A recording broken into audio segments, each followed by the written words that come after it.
نحمده ونصلي على رسوله الكريم اما بعد فاعوذ بالله من الشيطان الرجيم بسم الله الرحمن الرحيم الف لام میم ذلك الكتاب لا ريب فيه هدى للمتقين صدق الله العظيم وصدق رسوله النبي الكريم ونحن على ذلك لمن الشاهدين والشاكرين.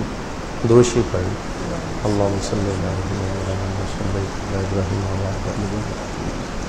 اللهم بارك على محمد وعلى آل محمد كما باركت على محمد وعلى آل محمد. قرآن مجید کے علوم سے متعلق ہماری بحث چل رہی تھی.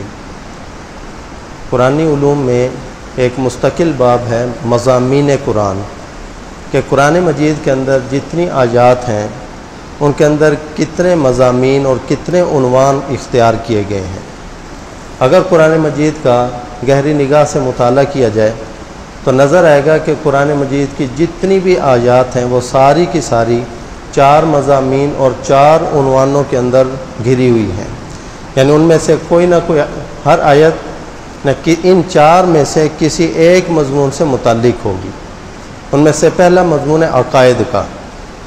یعنی عقائد کا معنی یہ ہوتا ہے کہ ایسی حقیقتیں کہ جن کو ہم اپنے طور پر معلوم نہیں کر سکتے تھے، اللہ رب العزت نے قرآن مجید کے اندر ان حقیقتوں کو بیان فرمایا تو ہمارے اوپر لازم قرار دیا کہ ہم ان حقیقتوں کو اسی طرح تسلیم کریں جس طرح اللہ رب العزت نے ان کو بیان فرمایا. اس کو کہتے ہیں عقائد.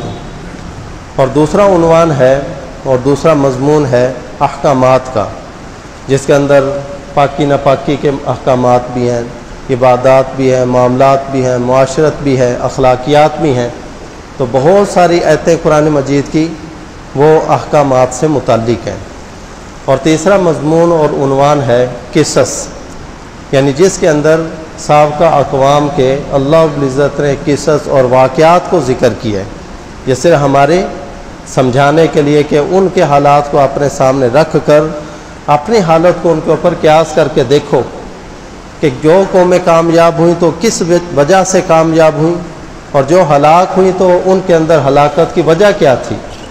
اپنے اندر بھی ان چیزوں کو تلاش کرو. اگر تمہارے اندر وہ کامیابی کی وجوہ موجود ہیں تو پھر اللہ کا شکر ادا کیا جائے. اگر ان وجوہات میں سے کوئی ایک ہلاکت کی وجہ موجود ہے پھر اللہ تعالیٰ سے اس پر توبہ اور استغفار کی جائے. تو یہ قصص انہیں کہتے ہیں واقعات. اور چوتھی قسم ہے عنوان اور مضامین. چوتھا عنوان وہ ہے امثال، یعنی اللہ رب العزت نے مثالیں دے دے کر سمجھائے. اللہ تعالیٰ ہم کو سمجھانا چاہتے ہیں، جس طرح والد اپنی اولاد کو سمجھاتا ہے، بعض کا ان کی سمجھ میں وہ چیز نہیں آ رہے تھے تو ان کو مثالیں دے کے بھی سمجھاتا ہے. تو اس کے اندر چوتھا عنوان امثال کا بھی ہے کہ اللہ رب العزت نے مثالیں دی ہیں. تو عقائد، احکامات، قصص اور امثال، یہ 4 مضامین اور 4 عنوان ہیں. قرآن مجید کی کوئی بھی آیت آپ دیکھیں گے ان 4 میں سے کسی ایک سے متعلق ہوگی. یا تو اس کے اندر عقیدے کا ذکر ہوگا، یا کسی حکم کو بیان کیا گیا ہوگا، یا سابقہ اقوام میں سے کسی قوم کا کوئی واقعہ اور قصہ ذکر کیا گیا ہوگا، یا اللہ رب العزت نے کوئی مثال ذکر کی ہوگی. اب ان 4 میں سے جو پہلے ہے وہ ہے عقائد. عقائد کے بھی پھر 2 پہلو ہیں. عقائد کا ایک ہے ایجابی پہلو کہ ان چیزوں پر ایمان لاؤ، اور دوسرا اس کا سلبی پہلو ہے کہ ان چیزوں کو تسلیم نہ کرو. تو اچھا، عقائد کا جو ایجابی پہلو ہے، ویسے تو عقائد بہت سارے ہیں، لیکن ان میں سے جو زیادہ تر قرآن مجید نے جن چیزوں کو بیان کیا ہے وہ بنیادی 3 عقائد ہیں: توحید، رسالت اور عقیدہ آخرت. ان کو امہات العقائد کہا جاتا ہے، یعنی تمام عقائد کی بنیاد اور جڑ ہیں. یہ جتنی بھی اللہ رب العزت نے کتابیں نازل فرمائیں، جتنے انبیاء کرام علیہ الصلوۃ والسلام کو بھیجا، ان سب انبیاء کرام علیہ الصلوۃ والسلام کی تعلیمات کے اندر ان 3 عقائد کی بنیادی تعلیم ضرور موجود تھی: عقیدہ توحید، عقیدہ رسالت اور عقیدہ آخرت. عقیدہ توحید کا معنی یہ ہے کہ ساری کائنات جو ہمیں نظر آ رہی ہے یا ہمیں نظر نہیں آ رہی، اس ساری کائنات کو پیدا کرنے والی صرف ایک ہی ہستی ہے، اور اس نظام کو چلانے والی بھی صرف ایک ہی ہستی ہے، کوئی اس کا شریک نہیں. اور ہماری تمام ضروریات کو پورا کرنے والی بھی صرف ایک ہی ہستی ہے. ہمارے اوپر ہر قسم کا تصرف اور ہر قسم کا اقتدار اور تسلط رکھنے والی ہستی بھی صرف ایک ہے۔ یعنی جو کچھ ہمیں ہوتا ہوا دکھائی دے رہا ہے وہ سب کچھ اسی کے قبضہ قدرت میں ہے۔ اللہ رب العزت نے اپنے یہ خدائی اختیارات کسی اور کے حوالے نہیں کیے، اور برکتیں دینے والی ذات بھی صرف اللہ ہی کی ہے۔ تو سارے کا نتیجہ یہ ہے کہ پھر عبادت اور پوجا کے لائق بھی صرف اللہ ہی کی ذات ہے، کہ آدمی ہر قسم کی عبادت، اپنی قولی عبادت، اپنی فعلی عبادت، اپنی بدنی عبادت، اپنی مالی عبادت، ہر قسم کی عبادت صرف اسی ذات کے لیے سزاوار سمجھے جو ہمارا خالق بھی ہے، ہمارا مالک بھی ہے، ہمارے اوپر ہر قسم کا اقتدار بھی رکھتا ہے، ہر قسم کا برکات دہندہ بھی ہے، اور ہمارے حالات سے بالکل یا مکمل طور پر وہ واقف بھی ہے۔ تو یہ ساری صفات اللہ میں مان کر صرف اللہ ہی کی عبادت کرنا، اس کا نام توحید ہے۔ تو عقیدہ توحید پورا قرآن آپ دیکھیں گے عقیدہ توحید کے بیان سے بھرا پڑا ہے۔ دوسرا عقیدہ رسالت ہے، کہ اللہ رب العزت نے ہماری اس ضرورت کو پورا کرنے کے لیے کہ ہمیں اپنے رب کو راضی کرنے کی ضرورت ہے، کہ وہ جو ہمارے خالق مالک ہیں، ہمارے رازق ہیں، برکات دہندہ ہیں، پھر ہمیں اس بات کی کوشش اور فکر کرنی چاہیے کہ ہم ایسے اعمال کریں کہ جس سے اللہ راضی ہوتے ہیں، ایسے اعمال سے بچیں کہ جس سے اللہ ناراض ہوتے ہیں۔ لیکن یہ چیزیں ہم اپنی عقل سے معلوم نہیں کر سکتے تھے، اس لیے کہ ہم نے اللہ کو دیکھا نہیں کہ اللہ تعالیٰ کس چیز سے راضی ہوتے ہیں، کس چیز سے ناراض۔ تو ان احکامات کو بتلانے کے لیے کہ میں کن چیزوں سے راضی ہوتا ہوں، کن چیزوں سے ناراض ہوتا ہوں، اللہ رب العزت نے نبوت اور رسالت کا سلسلہ جاری فرمایا، جو حضرت آدم علیہ السلام سے شروع ہو کر نبی کریم صلی اللہ علیہ وسلم پر آ کر مکمل ہوا۔ تو اللہ رب العزت نے ہماری اس دینی ضرورت کو پورا کرنے کے لیے یہ نبوت اور رسالت کا سلسلہ جاری فرمایا تھا۔ ان میں سب سے آخری پیغمبر حضرت محمد الرسول اللہ صلی اللہ علیہ وسلم ہیں۔ تو نبوت کا معنی یہ ہوا کہ اللہ رب العزت نے اپنے احکامات بندوں تک پہنچانے کے لیے اپنے بندوں ہی میں سے بعضوں کو چن لیا اور منتخب کر لیا، تاکہ یہ میرے نمائندے بن کر میرے احکامات دوسرے بندوں تک پہنچائیں گے۔ تمام نبیوں اور رسولوں پر بغیر کسی تفریق کے ایمان لانا ضروری ہے۔ یعنی اجمالاً اتنا کہا جائے کہ جتنے پیغمبر اللہ عزت نے بھیجے ہیں سب برحق ہیں، کسی کی ذات کے اندر کسی قسم کی کوئی تنقیص کرنا، ادنا سی تنقیص، یہ بھی کفر ہے۔ اور ان کے ذمہ جو اللہ نے ڈیوٹی اور ذمہ داری لگائی تھی انہوں نے اس کو مکمل طور پر نبھایا، کسی بھی نبی نے اپنی ڈیوٹی کے اندر کوتاہی نہیں کی۔ باقی اگر ان کے ماننے والے تھوڑے تھے، کوئی ان کی نبوت پر ایمان نہیں لایا، یہ کوتاہی اللہ کے نبی کی نہیں، آگے امتیوں کی کوتاہی ہے۔ جس طرح سے بارش برستی ہے، اگر زمین کا کچھ حصہ ایسا ہے کہ وہاں سے کچھ بھی نہیں اگتا ہے تو یہ کوتاہی بارش کی نہیں، یہ زمین کے اس حصے کے اندر کوتاہی موجود ہے کہ وہ بنجر زمین ہے، کہ اس کے اندر کچھ اگانے کی صلاحیت موجود نہیں۔ ورنہ وہی بارش کیا زرخیز زمین پہ جب برستی ہے وہاں سے طرح طرح کی جڑی بوٹیاں، انگوریاں، اناج، ہر چیز پیدا ہوتی ہے۔ سورج کی شعاع تو ہر جگہ پڑتی ہے، گلستان کے اوپر پڑے تو وہاں سے خوشبوئیں اٹھتی ہیں، وہی سورج کی شعاع جب گندگی کے ڈھیر کے اوپر پڑتی ہے وہاں سے بدبو اٹھتی ہے۔ اس میں یہ نہیں کہا جا سکتا ہے کہ سورج کی شعاع کا کوئی قصور ہے، سورج کی شعاع تو برابر طور پر سب پہ پڑ رہی ہے، آگے جیسی جیسی کسی میں صلاحیت ہے اس حساب سے اس سے کہیں پر خوشبو اڑے گی، کہیں پر تعفن اٹھے گا۔ اسی طرح اللہ کے نبیوں نے برابر طور پر اپنی ذمہ داری کو پورا کیا، اللہ کے احکامات بندوں تک پہنچائے۔ آگے پھر بندوں کے اندر مختلف زمینیں تھیں، کسی زمین زرخیز تھی، انہوں نے اللہ کے نبی کی وقت کے نبی کی بات کو مانا اور کامیاب ہو گئے، اور جن کی دل کی زمین بنجر تھی لہذا انہوں نے اپنے نبی کی بات کو تسلیم نہیں کیا، نتیجتاً ناکام ہوئے۔ تو یہ ہے رسالت کا معنی۔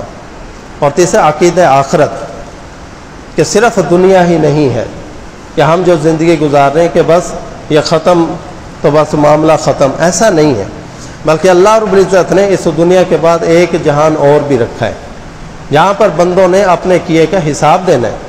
اگر انہوں نے اچھے اعمال کیے ہوں گے، اپنی زندگی کو بیکار میں نہیں گزارا، کار آمد گزارا، تو وہ جنت کی سرمدی نعمتوں کو حاصل کریں گے اور ہمیشہ ہمیشہ کی من مانی اور من چاہی زندگی گزاریں گے۔ اور جنہوں نے اس دنیا کے اندر رہتے ہوئے اپنی زندگی کو برباد کر دیا، ناجائز کاموں میں گزار کر، اللہ تعالیٰ کی معاصی کے اندر گزار کر اللہ کو ناراض کر کے چلے گئے، وہ ہمیشہ ہمیشہ کی جہنم کی سزا کے مستحق بن گئے۔ تو یہ اعتقاد رکھنا کہ یہ صرف دنیا کی زندگی نہیں، اس دنیا کی زندگی کے ختم ہونے کے بعد ایک زندگی اور بھی آنے والی ہے، جہاں پر ہم نے اپنے سارے کیے ہوئے اعمال کا حساب دینا ہے، اور اس حساب کے اوپر پھر جزا اور سزا بھی ہوگی۔ یہ 3 قسم کے مضامین ہیں، 3 قسم کے عقائد ہیں جن کو امہات العقائد کہا جاتا ہے۔ پھر ان عقائد کو ثابت کرنے کے لیے اللہ رب العزت نے انواع و اقسام کے دلائل ذکر کیے، قسم قسم کے دلائل ہیں، ہر اعتبار سے گھما پھرا کر وَلَقَدْ صَرَّفْنَا فِي هَذَا الْقُرْآنِ لِيَذَّكَّرُوا، فرمایا کہ ہم پھرا پھرا کر پھیر پھیر کر ان چیزوں کو دلائل کے ذریعے سے ثابت کرتے ہیں، لِيَذَّكَّرُوا، تاکہ لوگ نصیحت حاصل کریں۔ انواع و اقسام کے دلائل ہیں، لیکن عقلی اعتبار سے اگر ہم حساب لگائیں تو 4 قسم کی دلیلیں بنتی ہیں۔ پہلی قسم دلیل اس کو کہتے ہیں دلیل نقلی۔ دلیل نقلی، دلیل نقلی کا معنی یہ ہوتا ہے کہ کوئی بھی انسان ہو، وہ ایک دعویٰ لے کے کھڑا ہوتا ہے، اپنے اس دعوے کو ثابت کرنے کے لیے وہ کسی ایسی اتھارٹی کا ذکر کرتا ہے جس کو اس کا مخالف بھی تسلیم کرتا ہے، تو ایسی دلیل کو دلیل نقلی کہا جاتا ہے۔ مثلا سابقہ انبیاء کرام علیہ السلام، ان میں حضرت ابراہیم علیہ السلام ہے، حضرت موسیٰ علیہ السلام ہے۔ اب یہودی لوگ تھے، ابراہیم علیہ السلام کو بھی مانتے تھے، حضرت موسیٰ علیہ السلام کو بھی مانتے ہیں، تو ابراہیم اور موسیٰ علیہ السلام ان کی کوئی بات یہودیوں کے سامنے ذکر کی جائے کہ وہ تو اس طرح عقیدہ توحید کے قائل تھے، تو اس کو کہیں گے دلیل نقلی۔ یا عیسائی حضرت عیسیٰ علیہ السلام کو مانتے تھے، ان کے سامنے حضرت عیسیٰ علیہ السلام کی بات کو نقل کرنا، اس کو دلیل نقلی کہا جاتا ہے۔ تو کسی بھی ایسی اتھارٹی کا ذکر کرنا کہ جس کو آپ کا فریق مخالف بھی تسلیم کرتا ہے کہ وہ ماننے کے اوپر مجبور ہو جائے، تو اس کو دلیل نقلی کہتے ہیں۔ اور دوسری قسم کی دلیل ہوتی ہے دلیل عقلی بھی اس کو کہتے ہیں، دلیل منطقی بھی، کہ منطقی انداز سے آدمی اپنے دعوے کو ثابت کرنے کی کوشش کرتا ہے، وہ کوئی مقدمات ترتیب دیتا ہے، ایسے مقدمات جس کو فریق مخالف تسلیم کرتا ہے، پھر اس کا نتیجہ نکال کر اس کے سامنے رکھ دیتا ہے کہ جب یہ بات بھی آپ کے یہاں مسلم ہے، یہ بات بھی مسلم ہے، تو اس کا نتیجہ یہ نکلتا ہے، تو اس کو بھی تسلیم کرو۔